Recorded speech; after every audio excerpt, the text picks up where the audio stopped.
Hi students and Mr. Stivers. This is for the 7th grade students who are auditioning for the 2015-16 All-County Band, and any 6th grader that's also interested in auditioning up. So I'd like to show first where you can locate the music in case you don't know already, or maybe you've misplaced yours. Again, if you go to crosbyband.com, click the student page, at the very bottom under student docs you will notice the 7th grade All-County music, and if you're a 7th grader who wants to audition up to 8th grade, you can click that and all the files will come up.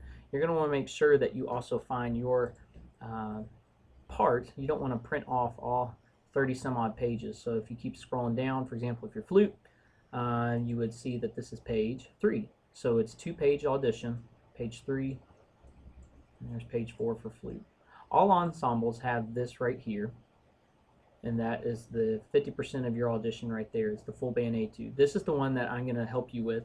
It's also the one that you're going to be tested on a week before the actual audition for all 7th grade students. So reminder, at the top of every page that you printed off, the auditions themselves are October 22nd, 2015 from 4:30 to 7 p.m. 7th grade students are highly encouraged to register between 4:30 and 6. Just helps with the flow of things. You will also be asked to play one of the following scales, which you should already know: C, F, B flat, E flat, or A flat. And again, both pieces must be played. You also have a sight reading that's only 4 measures long, and students, you know how to use those methods based upon the ones we've talked about in class. So without further ado, let's check this out here. So what I've done is I've actually photocopied and put in Paint the alto saxophone part. That's the one I'm going to not only help you with counting, but the melody as well. But regardless of what instrument you play, we all have the same rhythm. So what I'm going to use with this tool is provide opportunity for us to write the counts in. So I'm going to go on and use this in Paint so I can just be really clear with you rather than handwriting. Some of this we've already done in class, but those who need catching up or haven't done it, here's your opportunity. So the first single eighth note is a pickup note, and it happens on the and of 2. So you want to write an and underneath that. The next rhythm is a dotted eighth note, which is beat 1. There are 3/16ths in that dotted A, so 1 E and are all occupied in that beat. That leaves the of 1. So again, pick up and 1 We know how to count eighth note students, so that would be 2 and. Now here is that new core content we're learning about syncopation. So if you write a 1 underneath the single eighth note, naturally the up of the toe would be the and. So this is and then a down would happen for 2. Single eighth note here, however, is an and. So bar 2 by itself, syncopation, would be 1 and. Again, 1 and. Bar 3 and bar 5 are the same rhythm. So we'll do those. 1, single eighth note. 2/16ths happens on the and.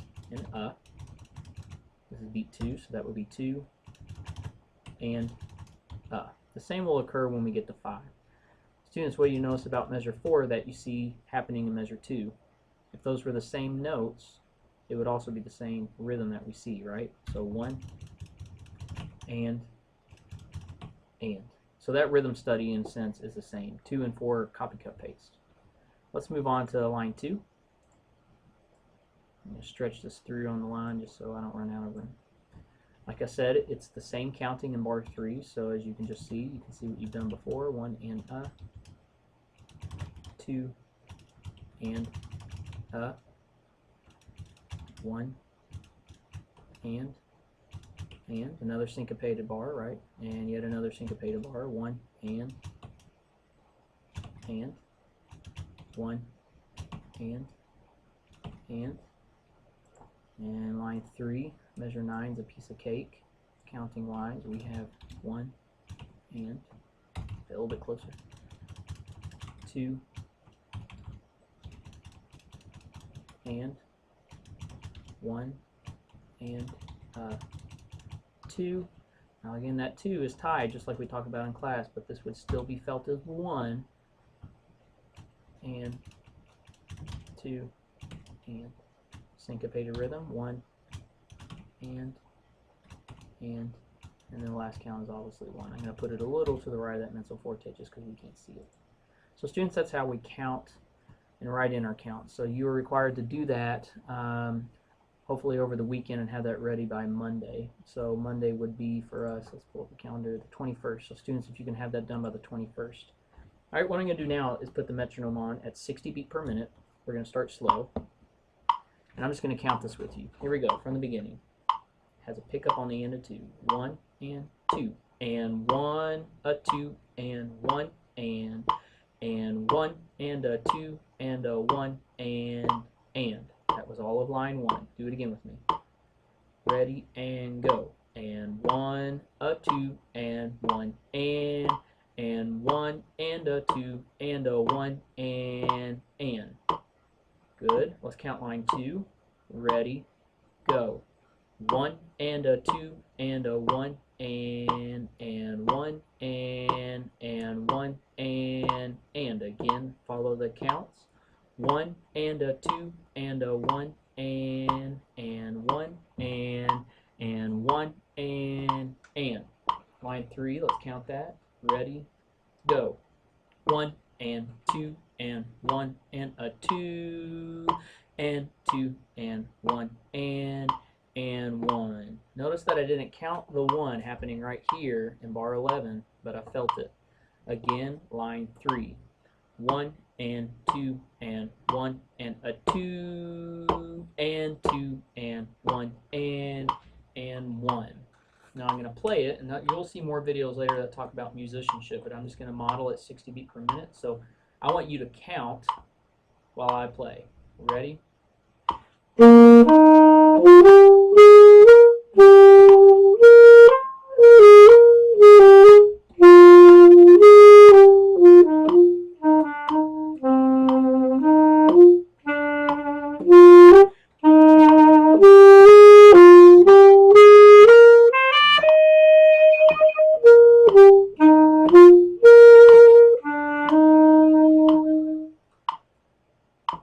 Now I'm going to increase the tempo to what it should be, and I just want to do that slow. So if you're listening now, when you're up to speed, count while I play this time.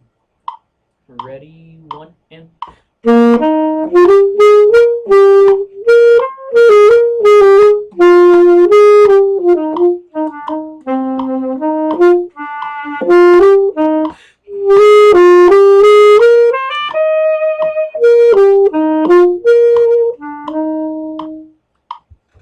And that is how you count. So again, between the modeling and me playing, I just wanted in this video for you to see how the counts sync up to what we are doing in class. So thanks for your time, students, and a reminder to have this done by next Monday, September 21st. Thanks.